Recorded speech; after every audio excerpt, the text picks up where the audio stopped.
I'd like to invite to the table discussion, the round table discussion without table, the panel discussion, Darrell and Ronnie and Ben.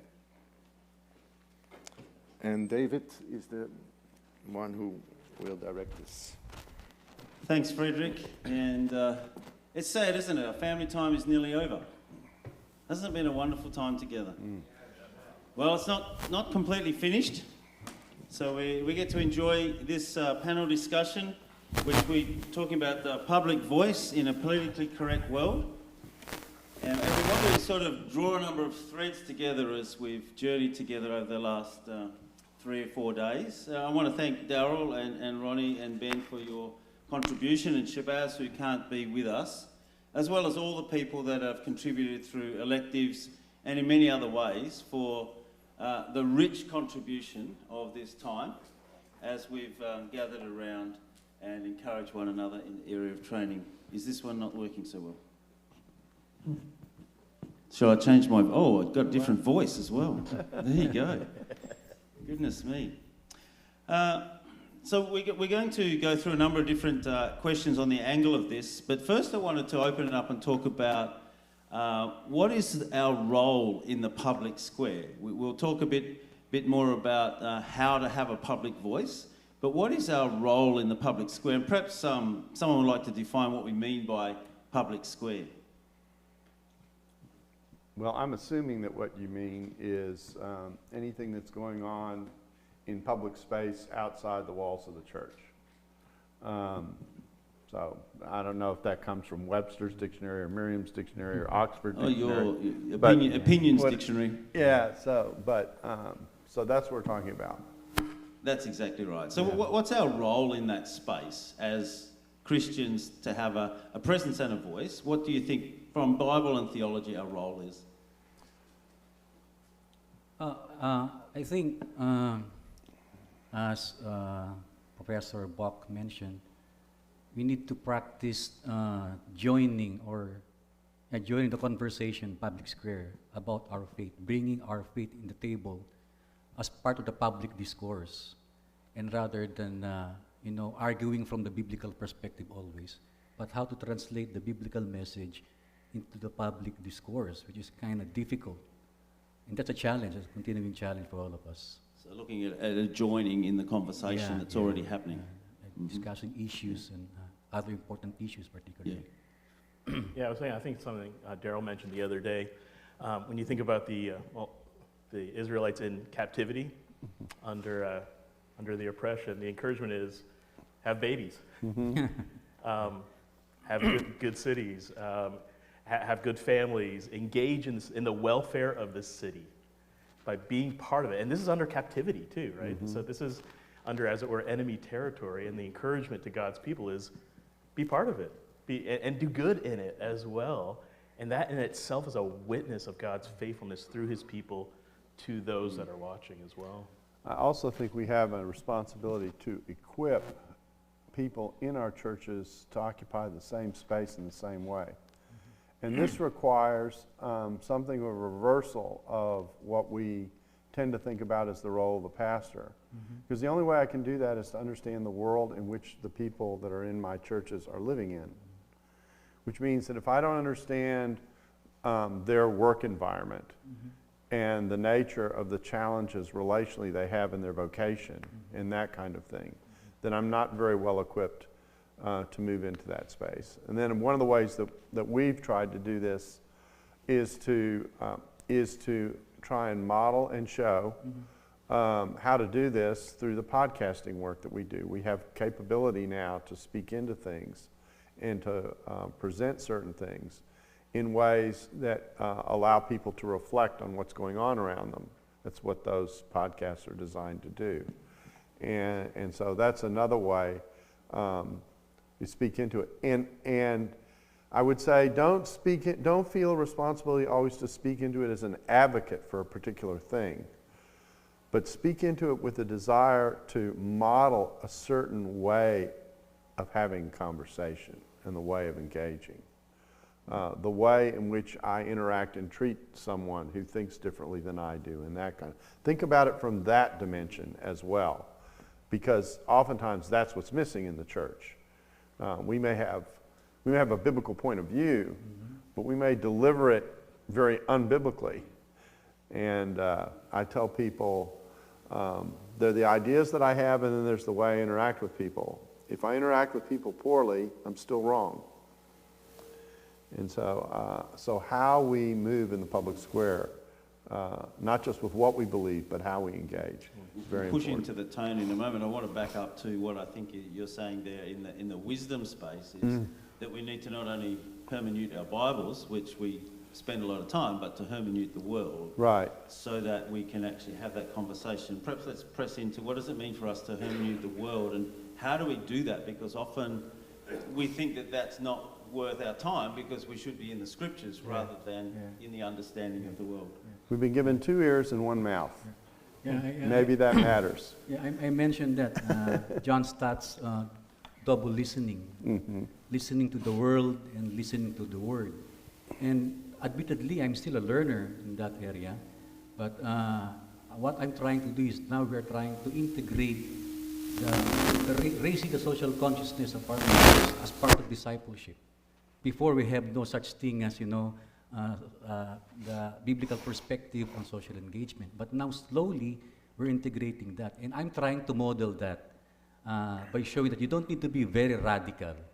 Just to show that the scripture guarantees our involvement in society. And that, for the brethren, if there's a biblical proof, that's a strong evidence that we need to do that. Yeah. I think asking lots of questions. Oh, yeah. This is what I do. This is what I learned to do with my text. Is ask a lot of questions, and I think I need to do that with culture. I'll say for us in our local church, part of that was hearing from our community, particularly schools in downtown here in Dubuque, that just needed food for parent-teacher conferences, and so we partnered with a local school as an opportunity. And that's led into even more opportunities. But part of it was just going to them and not trying to say, here's what we think you need, but actually just ask them, what is it that you guys need? And just asking questions and listening and engaging with them from that opportunity has opened up so many more. Because questioning invites a story rather than the telling, which is, well, you're going to have my story anyway. What about the area of, if we look at the prophets in the Old Testament, they had a particular role in connection with power and government and other things. Is there a role that's sort of a prophetic accountability, do you think, in the public square that Christians need to grapple with? Yeah, there's a counter role that the prophets have, although I will just make the observation that the prophets spend as much or more time self-critiquing Israel as they did in engaging with what was going on in the larger world. Every now and then they'd address Assyria, every now and then they'd address Egypt, but they spent a lot of time asking the people of God to be the people of God. And so I think that having that balance, I sometimes find that people who take on the prophetic mantle in dealing with the public square do so with very little ability to listen at the same time. And so doing that with balance is important. The prophets also, in the midst of giving Assyria and Egypt a hard time, also held out the hope that there would be a highway built one day that would run from Assyria through Jerusalem to Egypt. So your efforts are to redirect people towards the relationships that they ought to have that should matter, that in some cases they don't give much time or thought to. They're busy surviving and living their lives. So there's still a prophetic reorientation of relationship. Yeah, absolutely. But without missing the opportunity to still look at the other opportunity. Exactly right. The one I always think of is Paul and Barnabas. They have this sharp disagreement over John Mark. Paul in that moment is very prophetic. Like, right. He deserved this. No, we're not having him again. Yeah. And then when you get to the end of Timothy, what does he do? Yeah. Call John Mark. He's useful for the ministry. Yeah. He's willing to lean into the, if I can call it, priestly heart while still being prophetic. And I think I know my personality. I like to say I'm more prophetic, but I need to be willing to challenge my heart to be more priestly and prophetic. Or if I'm the other way, be a little more prophetic as needed as well. I don't want my personality to be my destiny. and realize the Spirit still is needing to mature me as I need in those spaces. And I look at Paul as an And example. it's the nature of the gospel to offer two things at once that are in tension, and that is the challenge of the gospel on the one hand and the invitation in the gospel on the other. And modulating the relationship between those two elements, which are always there, is important. Because if all I'm doing is critiquing and I'm not extending a hand, then I'm out of balance. If all I'm doing is extending a hand and I'm never observing on what's going on at the same time, I'm out of balance. And so it's always this tension between the challenge that's in the gospel and the extending of the hand. But the point I was making yesterday about Acts 17 is the first thing that Paul does is extend a hand. And then he talks about the challenge. And then he extends the hand again on the other end. So he's wrapped his challenge in the invitation. And the invitation is clearly present. And I think that's really, really important in how we engage. Even in the hard speeches in Acts, the evangelistic speeches, where the audience is being accused of having done a pretty significant thing, crucifying the Messiah. Okay, and that's not an easy pill to swallow. There still is the opportunity of the offer of the Spirit and the offer of forgiveness of sins on the other end.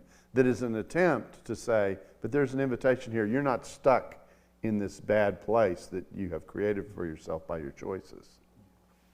I like what Darrell mentioned, self-critiquing. For example, the issue of power. When Mark wrote that gospel, the primary target was the Markan church. And I know that Darrell is an expert on the Gospel of Mark.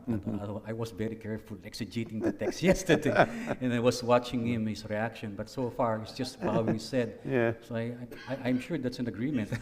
He was praying for you. Yeah. And the same with Paul's approach to the Lord's Supper in Corinth. It's actually a critique about the problem of power differential in the church. That's very important. Instead of directly going outside, you need to model the message of the gospel inside the church. And by that time, Leslie Newbegin mentioned that the church is the hermeneutic of society. The people reads our story. We don't need to speak, just model the message of the gospel in various areas. I think going back to the prophetic accountability, I think you're right. The prophets are actually the instrument of God to demonstrate God's arm of embrace around his people. So if you read the big picture, it's God loving with a purpose, and the voice comes in to extend that. Let's press in that back from perhaps the role to the voice itself. And Darrell, you wanted to speak specifically about the role in the context of the church, encouraging the church how to speak, and then we'll talk more about how we speak into the outside public square, if you like. You maybe start us off with the church context. Yeah, well, what we've tried to say in the week, and then what we've tried to do in ministry, is to equip people to think slightly differently about how they engage with the world. And to do that by realizing that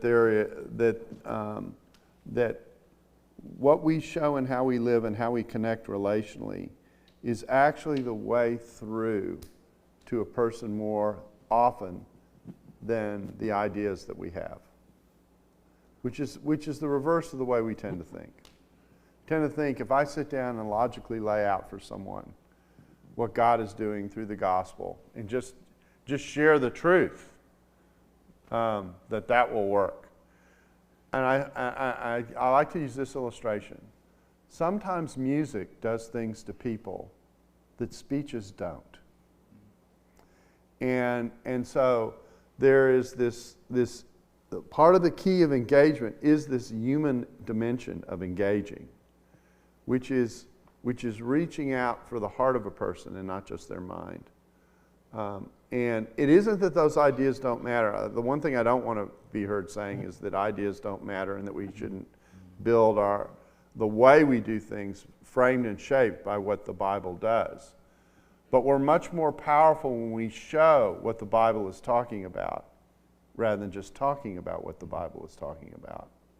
And the ethical thrust of Scripture is designed to shove us in that direction. And that's what I'm appealing for. I'm appealing for a church that looks like it's preaching.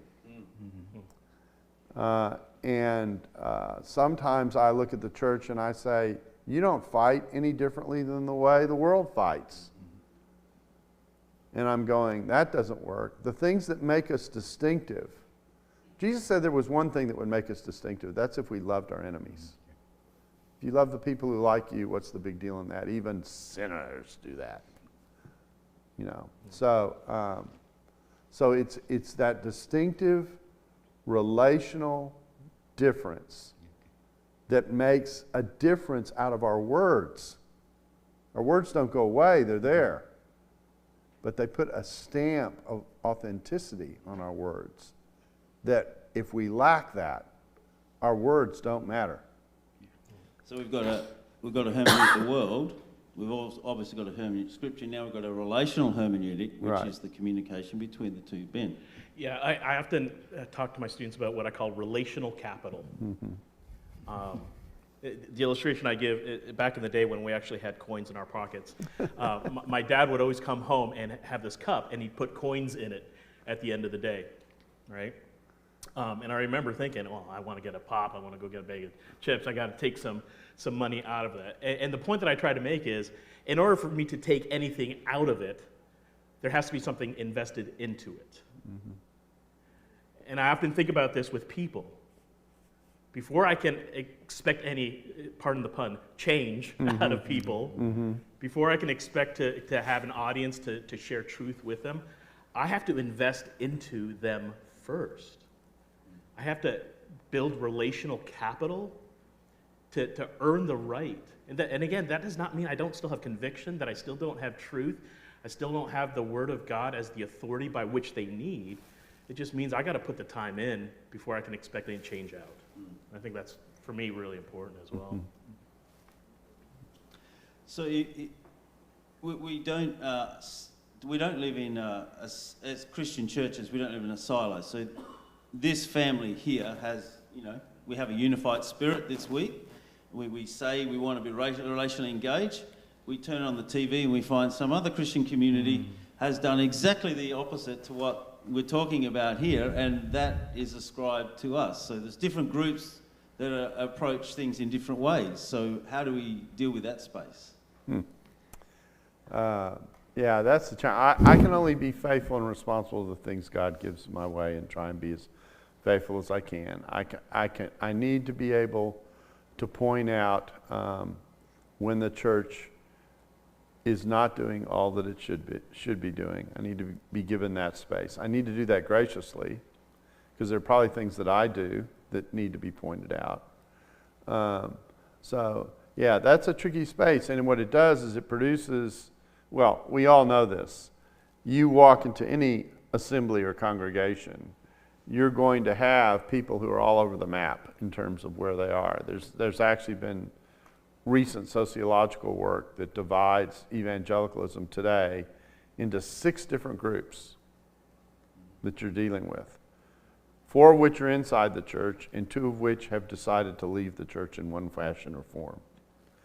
And understanding that that's the makeup of your audience in many cases is important to understand that we are not dealing with a believing culture, but we're dealing with believing cultures, in the plural, that are rubbing against each other, and sometimes in very uncomfortable ways.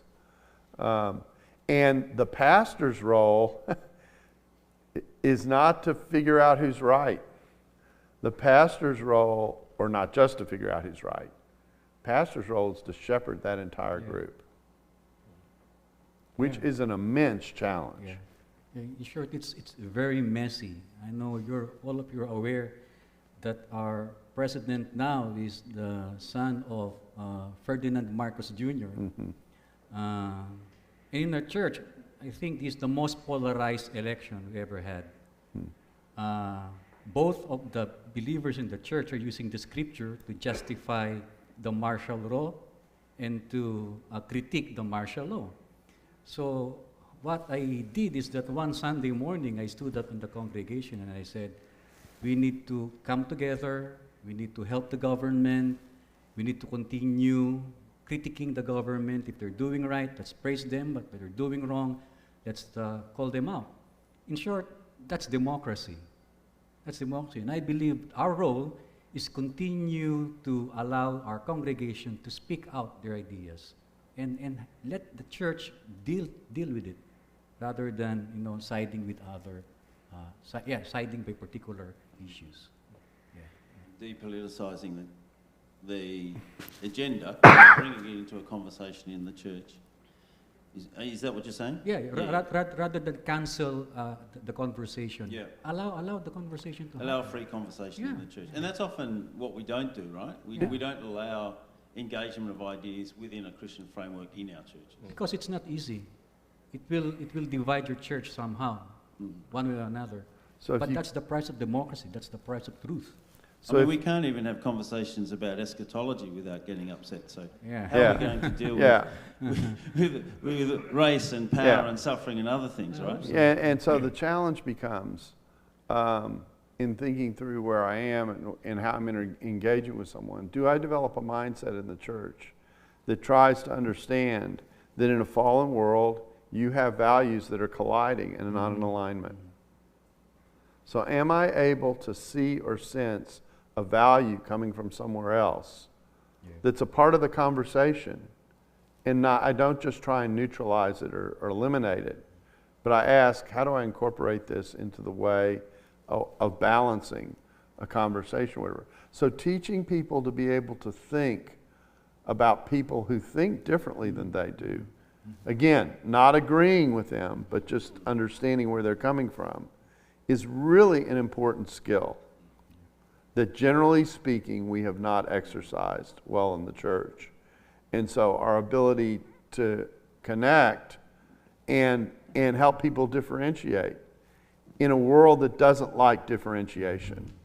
Let's be honest. I mean, it's a lot easier if there's just black and white in front of us. And brown. And yellow and red. Yeah. Okay. Yeah, I mean, and so I think one of the key problems in our culture today is almost every conversation is a binary. So let's push then into the public space, into that we're communicating to a world that doesn't know Christ. What are they hearing with our voice right now, and how do we shape that into where we want to go? Let's talk about that shift. Ben? What are they hearing in our Yeah, what voice? do they think of our voice right now? So how would they describe the Christian voice right now? And how do we move to a posture or tone that's much better? I think let's go in that direction. Well, I think even what we were saying before, the loudest voices of the Christian community are usually the ones on the extremes, right? And that's not necessarily a reflection of who we are in a lot of ways, but unfortunately, when they're the loudest voices that the world hears, we are all lumped together. I remember talking to one time an individual in the community who's part of the LGBT community, and when he found out I was a Christian, he said, "So, where do you keep your signs?" So, what do you mean signs? You know, the ones that you guys hold up, and a petition against gays. Where do you guys keep all your signs when you're? I said, I don't have any signs. So, well, I totally thought that's what all you Christians did. And so it made me realize, again, whether I like it or not, I'm lumped in with the loudest voices of cultural critique from Christendom, which makes me realize that much more how careful I need to build relationship, ask questions, engage, find ways to connect to the need of where they are at more than anything else, rather than just first starting with an assessment of the cultural issues. I want to get there. Yeah. Ultimately, I want to get them I want to present them to Christ, but I need to build a relationship. Relationship first. Yeah. Ronnie?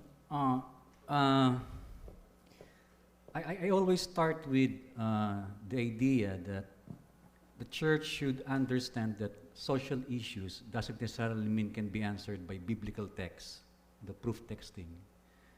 Instead, we need to study the issues from the biblical perspective and try to offer our humble opinion and allow other opinions to gather to form an idea and bring it back to the church. and discuss it once again. So I don't want to sound very churchy, and very judgmental, because we always do that.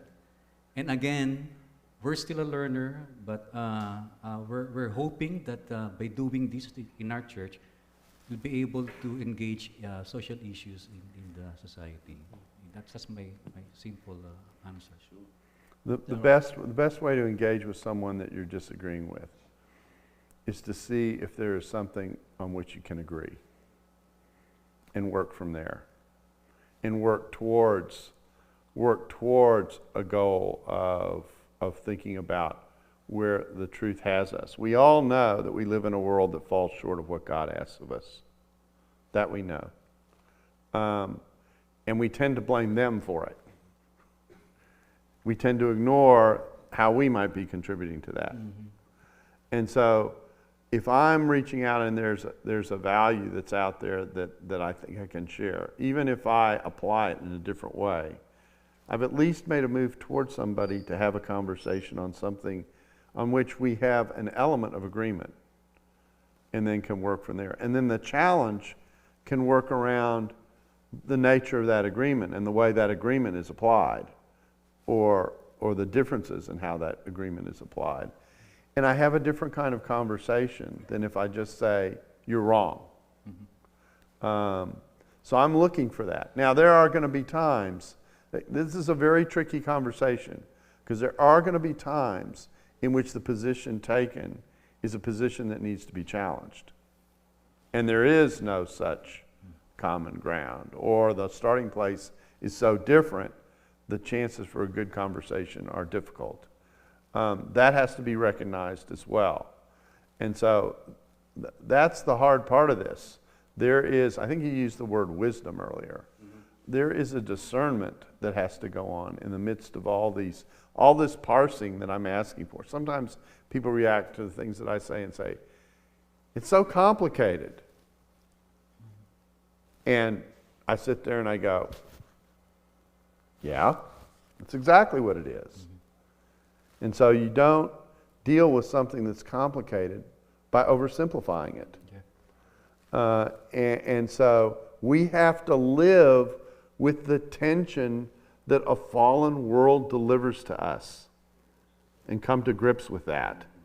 When we have to do it out of conviction on the one hand, but we also have to do it out of an understanding about how do I bring someone and wrestle with bringing someone who doesn't see it that way, okay, into perhaps seeing it differently.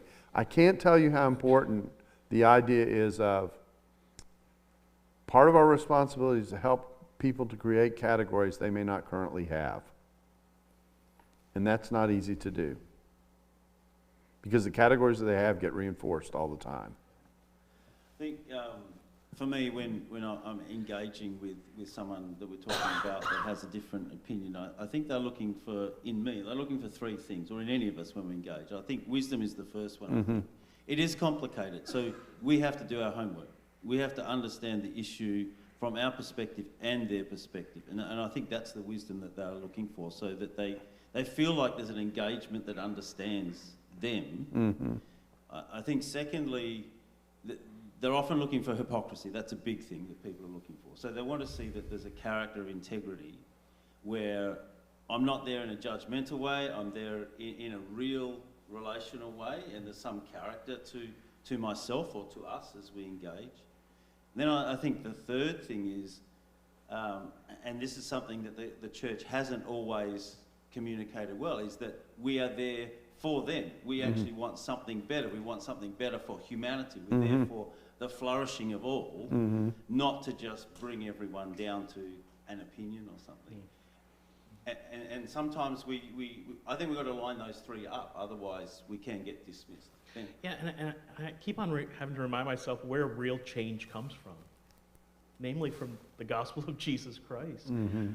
I want to be faithful in my engagement relationally and in my presentation of truth, but ultimately, God is the one who will change that person. And can I tell you, that just relieves so much pressure off of me. I tell my students, I've learned this in counseling, I've applied this to cultural engagement evangelism. I don't take credit for good. I don't take blame for bad. I'm a relentless presenter of truth. Meaning if I see change in a person, I don't look back to myself and think, I am amazing. Wow, I did a great job there. Nor do I go the other way and say, if a person goes the other direction, I'm terrible, I'm the worst individual. I don't want to take credit or blame. I want to be relentless so that, like in John 11, when Jesus raises Lazarus from the dead, he gets the credit. Now, I may get to take off the dead clothes, like he asked the people around there, but make no mistake, Jesus does the resurrection. And that just takes so much pressure off. It does. Yeah. I want to ask you a question about something that happened in Australia that I think is an example. The Center for Public Christianity produced a documentary. My subtitle for it is The Good, the Bad, and the Ugly of Christian History. And basically it was a presentation of the contributions that Christianity has made to civilization, alongside a confession about the things that it's done that have been harmful, et cetera. And my understanding is that what started out as a little documentary presentation that circulated in churches eventually made it into film houses in Australia. And I'm sitting here going, that's precisely the kind of thing. It was followed up by a book, I think, by John Dixon Saints called and Bullies. Saints and Bullies, yep. And I'm sitting here going, that's exactly the kind of thing that we're talking about. It's the willingness of people in the church to communicate the fact that they are still disciples who are learning. And that's the exact heart of what you're talking about, the documentary and the book, is a humble recognition of failure, but yet also the acknowledgement of so much good. Exactly right. And to have people appreciate that some of the things that they take for granted that they think just happened in society were actually originated because of the faith. And so I look at something like that and I go, more, I don't know what the word is, even-handedness, I guess. More even-handedness in how to present who we are and what our track record has been helps in that regard. Because my understanding is, this is actually the question, I'm working up to it. My understanding is that it generated a lot of conversation from non-believers about the church and healthy conversation. It did. And I think the healthy conversation was outside the church, because I think some inside the church got more concerned. Yeah, right. Than the people outside the So, church. Was what's new? Yeah. It was almost like, I like the honesty. I think it was the honesty that lifted the conversation into that space. No surprise that honesty does that. Yeah. I think we also need to recognize that not all good things come from the church, then give it outside. Right.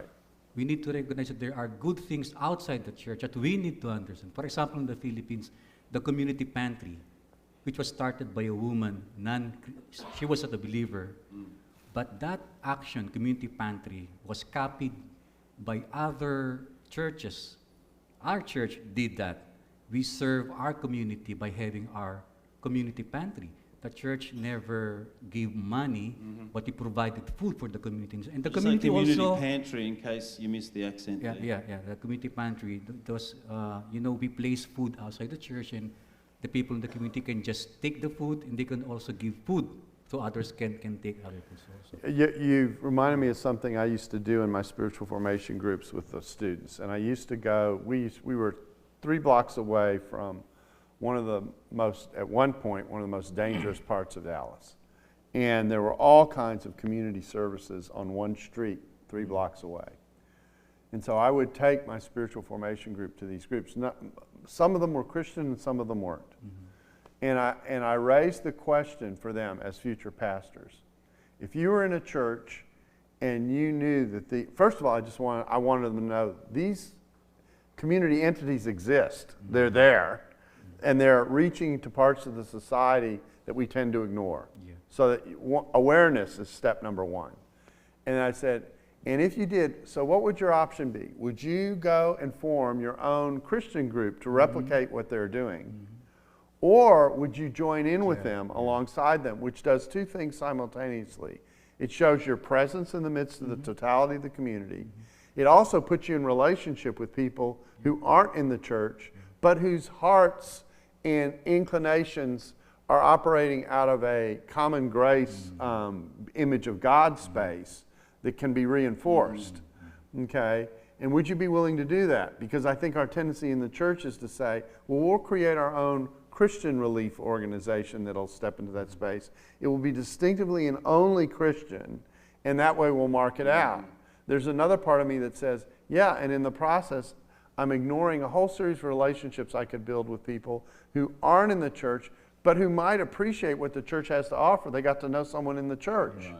And so think about it in that kind of way. So I think your pantry illustration is a great illustration. And most of us are totally unaware of those organizations. Because we often go, unless you believe like me, I'm not going to engage with you. Right. As opposed to finding the common ground, which could be social development and relief, where we're all on the same page. Right. That gives us space for relationship so that we may have the right to speak. And I like the Darrell's mentioning common grace. I like that. Yeah, yeah. Just for everyone out there, if you've got questions, we'll try and make a bit of space for questions, just put them in the app. But I want to shift us now to social media, because when we talk about public voice in the public square, you might think someone with a microphone speaking to a large audience or somewhere. But actually, everyone has access to the public square now through social media. So how has that changed, I guess, this space? And also, how do we engage with social media into that space? I know, Darrell, you've got a background in that sort of area. Imagine listening to 20 radio stations at once. That's social media. It's a lot of noise coming from a lot of different places. That wasn't an endorsement. I've personally made a conscious decision to step back from advocating in social media spaces because I don't think they're designed for conversation. Okay. They're designed for confrontation. And so I've stepped back from doing any advocacy in social media spaces. My social media is strictly related to the kinds of events that I'm engaged in to let people know about that. And during the pandemic, I did something that was really responded to that I've stopped doing. I shouldn't have stopped doing it. And that is, I used to post a hymn of the day or a praise song of the day on my social media space. And the ones that I loved to post the most was to take a well-known song and deliver it in a different language across a week. So you got the same tune, different words in different languages, but people knew the tune. They know what they would, the believers would know what the song was moving from space to space. And then the other version of this that I liked is people singing in a different language, but they represented different countries singing the song. Because I was trying to make two statements at once. One was the church is multinational. It's multi-ethnic. It is every tribe and every nation. And there's a commitment to God that we share. Even if we're from, well, it's represented in this room. Even if we're from different places and spaces. So that's one element. And the second thing that I was trying to do was to inject something that would be reflective, where people could reflect at a moment of the day through a hymn, through a song, on what it is that the church is and what it represents and what it believes. Again, not doing it conceptually and logically, but doing it through music and doing it through tune, etc., so that people might reflect. And those posts didn't get much pushback, okay? They got a lot of affirmation.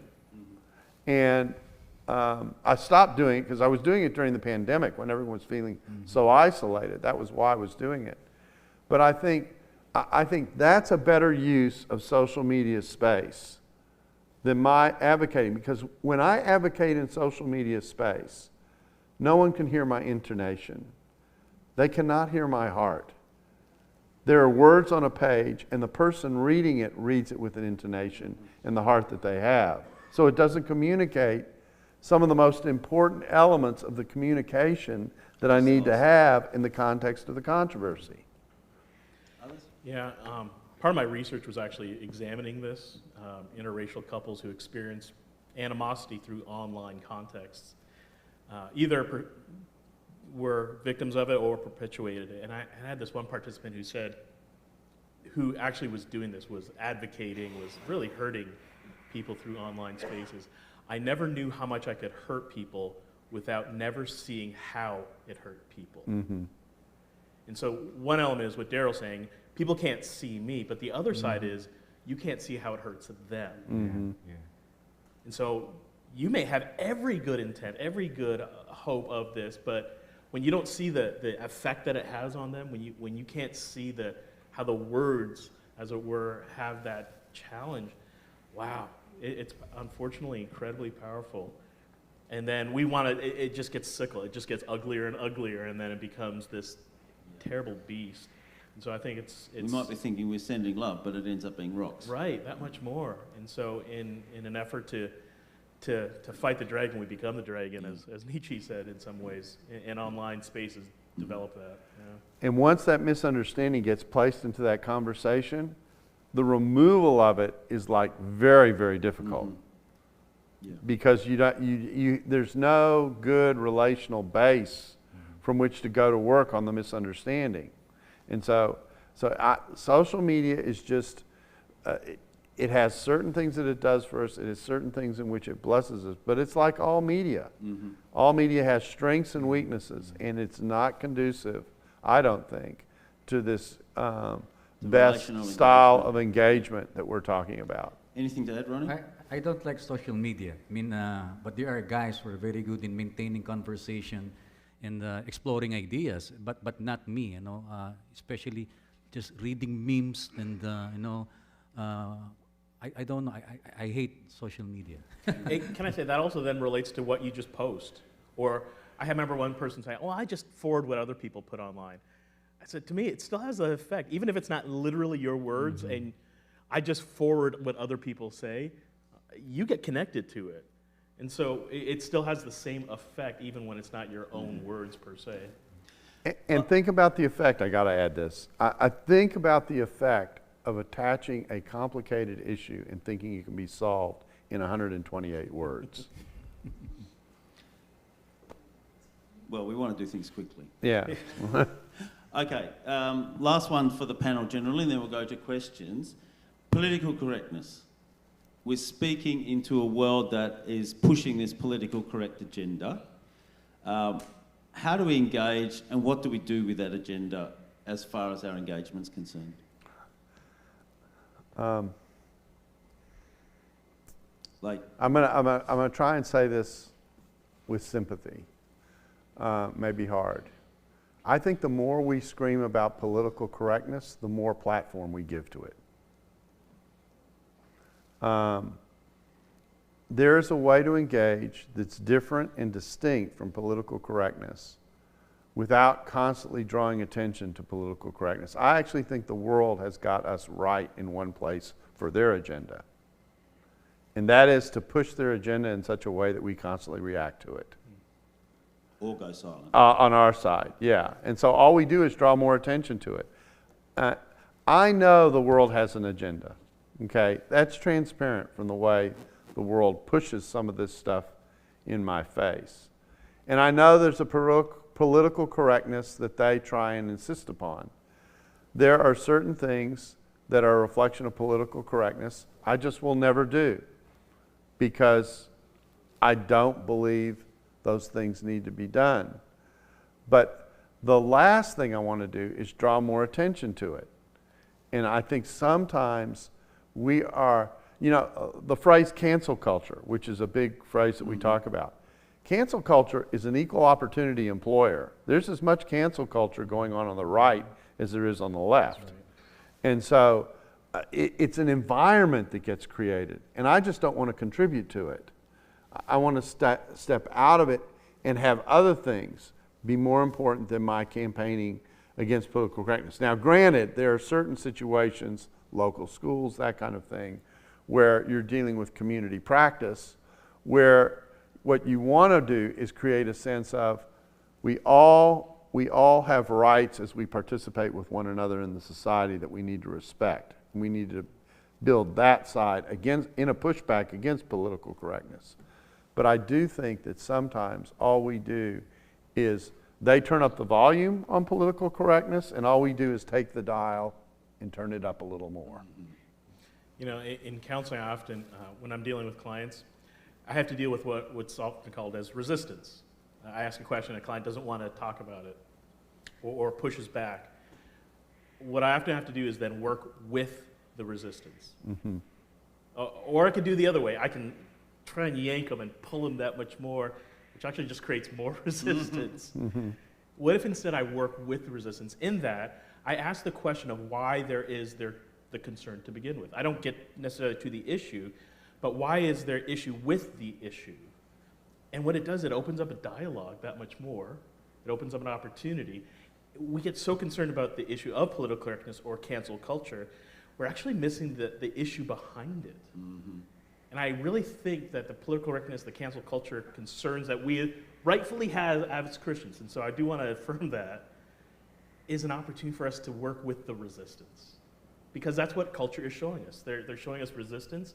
So let's use it. Let's use it as an opportunity to then engage with them and actually get to why they themselves have some concern in these areas, build a bridge towards it that Which much is more. the first step of relational engagement, isn't it? Right. To acknowledge where they're at in that. I think for me, the challenge is how to navigate in the midst of political correctness, particularly politicizing real issues like human rights. In the case of the Philippines, war on drugs, Mm-hmm. human rights. The problem is when we politicize these real issues, and the challenge is we're not able to come up with an agreement that human rights, war on drugs is a real issue. The problem is, we allow politicians to speak for us. And what I'm saying is it's a continuous challenge for me on how to navigate that water of important issues. Yeah. Well, thanks. I think we've come to a great place in this conversation, and I hope that everyone's enjoyed the general drift of where we've gone with that, because it's such an important conversation that we need to have in each and every local church. There's one question that's come through on the app here, which it talks about the engagement known as Trinitarian hospitality as a method of mission engagement. I wondered about a comment on that. Absolutely. One of the most effective ways that you can engage with people on a relational level is to have them get to know you in the context in which you live. So that is a very, very positive idea. The inviting people into your home, inviting them to events that you're a part of. I'm going to qualify this. Inviting them to events that you're a part of that they can share in. So I'm not saying inviting them to church. I'm not saying don't invite them to church. But I'm not thinking primarily of that. I'm thinking about more neutral spaces, if I can say it that way, in which they can see how you live, and you create the environment in the context in which you can get to know somebody. You can do the spiritual GPS work that we're talking about and ask the questions about. So let's take drugs, for example, which was just mentioned. One of the questions to ask is, why do people take drugs? Could you define Trinitarian hospitality? That's the next question. Well, I think the idea of Trinitarian hospitality, and whoever asks it may have a better definition than I do. I know who it was, so I can point them out. Okay. So you know that. Anyway, Trinitarian hospitality is the idea that within the Trinity is built for community and with mutual engagement and with mutual serving in engagement. So Trinitarian hospitality is a way of building relationships with people in the context of the way in which God has reached out of His soul to engage, not just engage with one another in the Godhead, but also engage with us as His creatures. One of the things when I was pastoring a church in Tasmania, we shifted the Bible study, which was midweek Bible study, understand God's word. Okay, we need to do that, but we shifted it to Sunday around a barbecue. And the focus was not knowledge, but was relationship. So anytime anyone engaged with someone, whether they came on Sunday or through the week, there was always a hospitality or relational engagement at someone's home. And the agenda over that barbecue was relational engagement with whoever's there.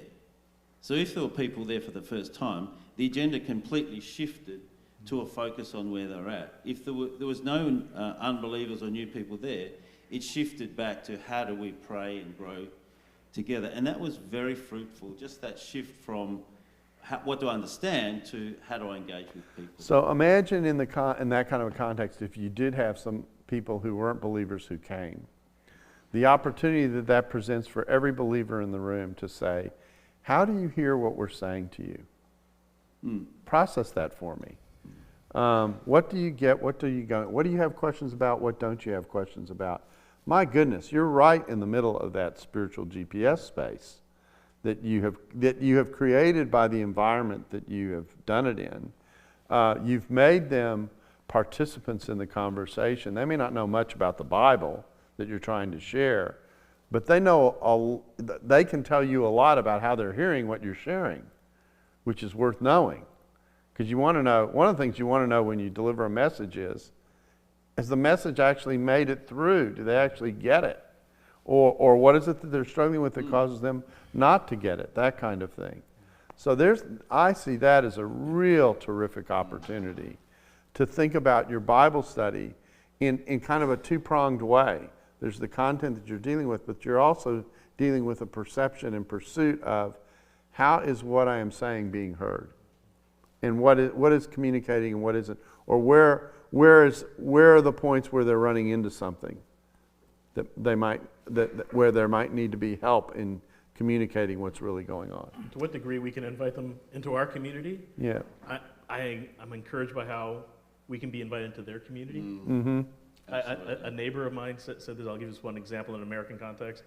Ben, thank you for inviting me to your house of worship. I'd like to invite you to my house of worship. Yep. And what he meant by that is he's a fan of the University of Iowa Hawkeyes. And so he's a season ticket holder, and we went to Kinnick Stadium and watched a game, and he does full-on barbecuing, and it was great. But to hear him even use that word, Yep. his house of worship, and what it's done in relational connection towards that has just built so many more bridges, I think, that we need to be willing to enter into, as it were, when Jesus sits and eats with sinners and gluttons and tax collectors in their world, as it were. Amen. Building bridges, relationally. Amen. That's what it's all about. Yeah. Give them a hand. Thanks, Ben. Thanks, Ronnie. Thanks, Darrell. Really appreciate your time through the week and here now. So thank you very much. Right. I'll hand back to Frederick, and then we've got a bit of a conclusion time. So thanks, Frederick.